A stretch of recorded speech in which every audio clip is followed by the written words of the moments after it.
संस्कृताय गायत्री विद्या मंदिर उच्च माध्यमिक विद्यालय सांतोर नगरे भवतां सर्वेषां स्वागतम् अभिनन्दनं च। अद्य वयं संस्कृत कक्षायां संस्कृत भाषा का अस्ति अस्याः भाषायाः व्युत्पत्ति का अस्मिन् विषये चर्चां कुर्मः। संस्कृत भाषा का भाषा कीदृशी भाषा। देखो संस्कृत भाषा सबसे पहले हम पाठ्यक्रम से पहले ही जो हमारी भूमिका रहती है संस्कृत भाषा को लेकर कि संस्कृत शब्द क्या है, भाषा शब्द क्या है। तो संस्कृत की जो भाषा इनके ऊपर थोड़ी सी चर्चा कर रहे हैं अपन, उसके बाद में व्याकरण को आगे बढ़ा रहे हैं। शब्द ले रहा हूं मैं संस्कृत भाषा।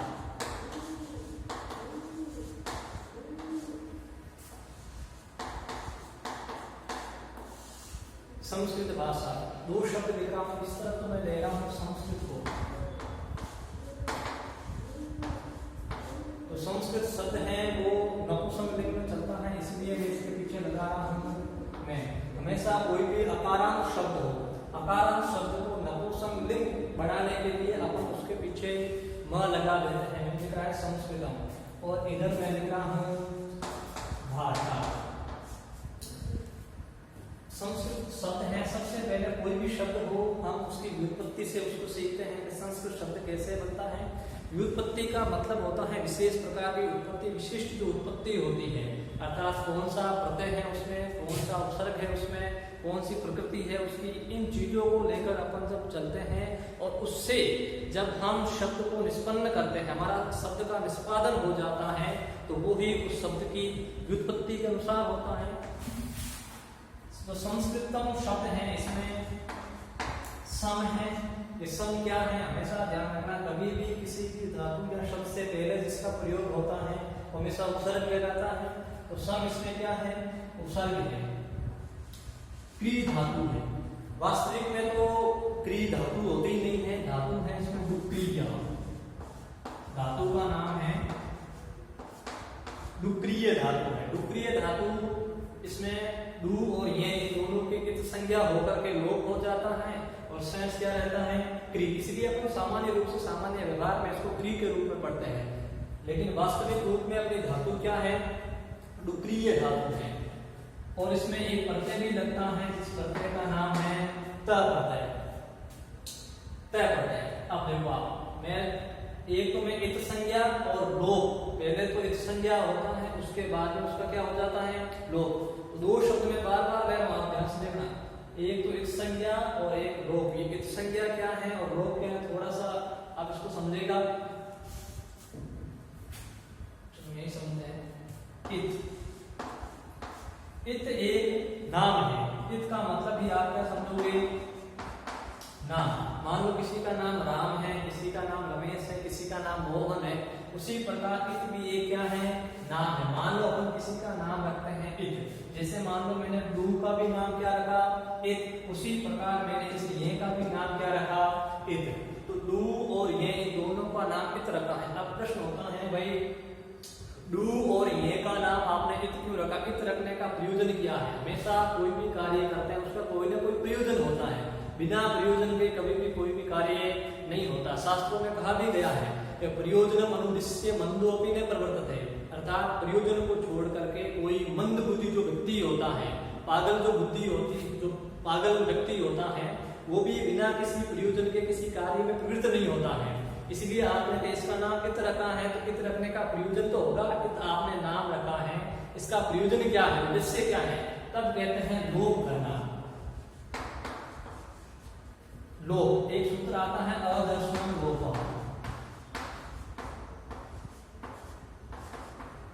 अदर्शनम लोप, ये क्या कहता है, जिसका अदर्शन होता है उसका क्या होता है, लोप। अर्थात जिस दो वर्ण दिखाई नहीं देता है उसका नाम अपन क्या रखते हैं, लोप।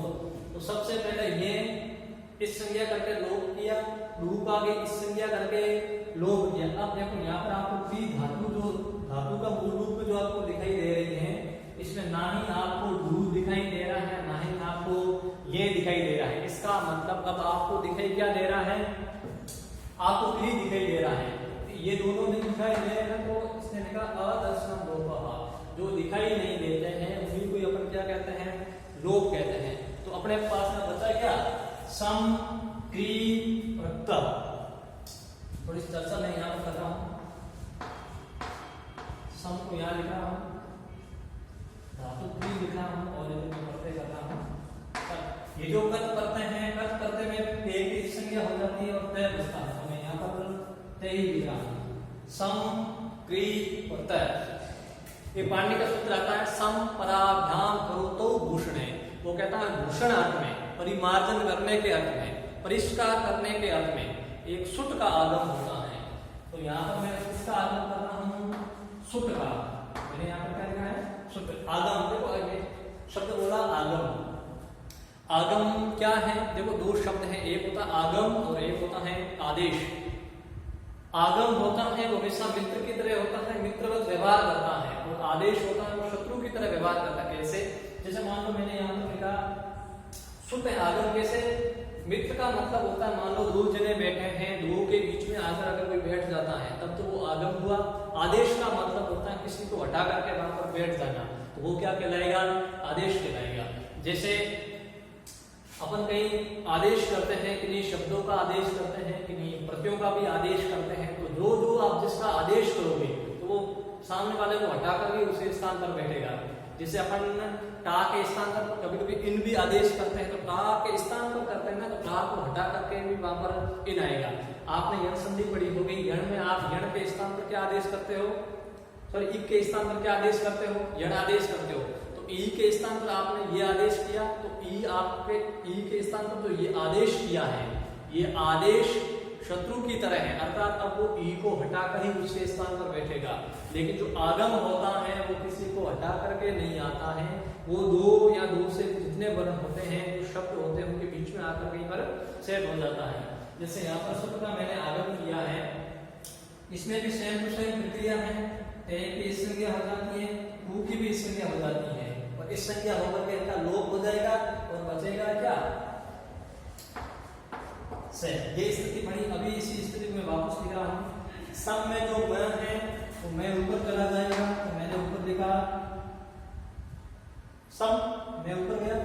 आगे जो से है ये है आधा, क्री है धातु और त बनते हैं। अपना शब्द क्या बना, संस्कृत शब्द बना, और संस्कृत शब्द नपुंसक लिंग में होता है, इसीलिए मैं यहाँ पर क्या कर रहा हूँ, क्या बना अपना शब्द, संस्कृतम बना। दूसरी तरफ अपना एक शब्द है भाषा। भाषा, चलो मैं इसको थोड़ा समझ लेते हैं कि संस्कृत होता है, संस्कृत कहते हैं किसे।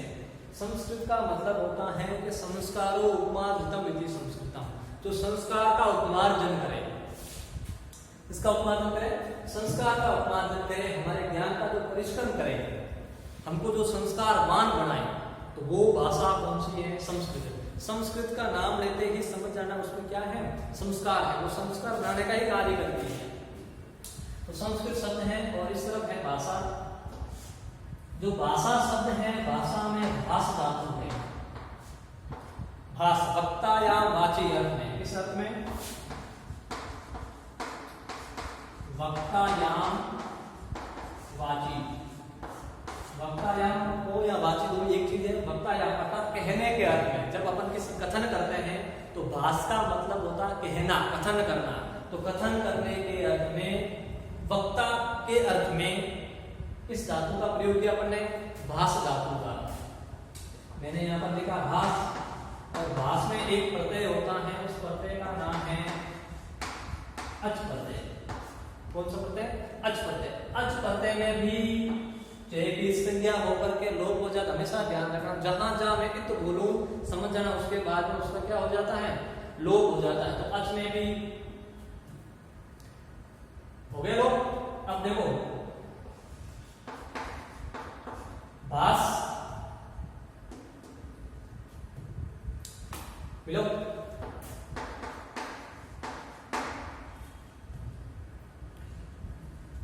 शब्द क्या बना,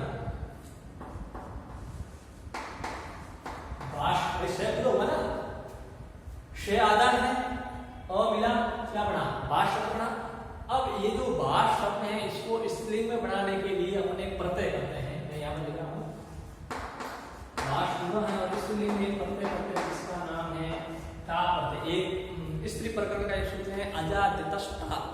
अजादितष्टा सूत्र क्या कहता है, अजादि में पठित शब्द हो या अकारांत कोई शब्द हो उसको स्त्री विवक्षा के अंदर टा प्रत्यय होता है। तो यहाँ पर देखो भाष टा इस संज्ञा मतलब लोग, ताप में ते की संज्ञा मतलब अब देखो आप भाष और चाहे क्या आगे अ के बाद में आ दिखता है तो आपने दीर्घ संधि पढ़ी रखी है। अ के बाद में अ दिखता है तो आ करते हो, अ या आ के बाद आ दिखता है तो भी दीर्घ संधि में क्या होता है आ ही होता है। अक स वर्ण दीर्घ वो क्या कहता है भाई इतना समझो आप अ के बाद में क्या लिखा आ तो दीर्घ क्या होगा आ, तो आपका शब्द क्या बना भाषा। भाषा शब्द किस लिंग का है, इस लिंग का शब्द है। अब आपका शब्द बना है भाषा। अब प्रश्न हुआ कि भाषा का मतलब क्या होता है। भाषा का मतलब होता है भाष्यते अन्यासा भाषा, अर्थात जब अपन विचारों का आदान प्रदान करते हैं, जो विचारों के आदान प्रदान करने का जो साधन होता है, अर्थात विचाराणाम विनिमय, जो विचारों का क्या है विनिमय जिसके माध्यम से किया जाता है, विचाराणाम विनिमय येन माध्यमेन भवति सा अस्ति भाषा। वो क्या है भाषा है, हमारे विचारों का आदान प्रदान जिसके माध्यम से होगा वो क्या है भाषा है। देखो भाषा लिखित भी होती है और भाषा मौखिक भी होती है, दोनों प्रकार से भी हम भाषा को लेते हैं। लेकिन यहाँ पर आप इतना समझो संस्कृत भाषा का मतलब होता है जो संस्कृत रूपी संस्कारवान बनाने वाले जो लोग हैं, जिसको संस्कारवान बनाती है उन लोगों की क्या है भाषा है, वो क्या है संस्कृत भाषा है। मैं चर्चा करूंगा तो संस्कृत भाषा है इसको देव भाषा भी कहते हैं, देवताओं के द्वारा बोली जाती थी इसलिए इसको कौन सी भाषा कहते हैं देव भाषा या देववाणी इसके रूप में भी हम इसको लेते हैं क्योंकि देवों की भी भाषा है संस्कृत भाषा। तो आप समझे होंगे संस्कृत, एक बार मैं और आपको बता देता हूँ। जो संस्कृत है इसमें सम उपसर्ग है, डुप्लीय का क्री धातु है और तय प्रत्यय है, सम क्री और तय प्रत्यय, इनको आप मिलाओगे तो आपका शब्द बनता है संस्कृत शब्द है। आपने ये देखा होगा ये जो मैं होता है इस मैं को मैंने अनुस्वार बनाया है क्योंकि एक व्याकरण में नियम होता है वो अनुस्वार है, वो कहता है मैं का क्या बन जाता है अनुस्वार बन जाता है। तो संस्कृत आपने शब्द बनाया यहाँ पर। और भाषा जो शब्द है भाषा शब्द के अंदर भाष धातु है, वक्ता या वाची अर्थ में अच प्रत्यय होकर के भाष शब्द बना। और भाष शब्द इस लिंग में वापस आपने बनाया टा प्रत्यय किया अजादित टाप से और आपका शब्द क्या बना भाषा शब्द बना। भाषा का मतलब होता है विचारों का आदान प्रदान करने का जो साधन है उसी को अपन क्या कहते हैं भाषा कहते हैं। तो आज आपने सीखा संस्कृत भाषा के विषय में। अब अपन कल चर्चा करेंगे इसके संस्कृत भाषा का उद्भव कैसे होता है, क्या है संस्कृत भाषा, क्या अंग है इसके, किस प्रकार से है, आगे चर्चा करेंगे। धन्यवाद।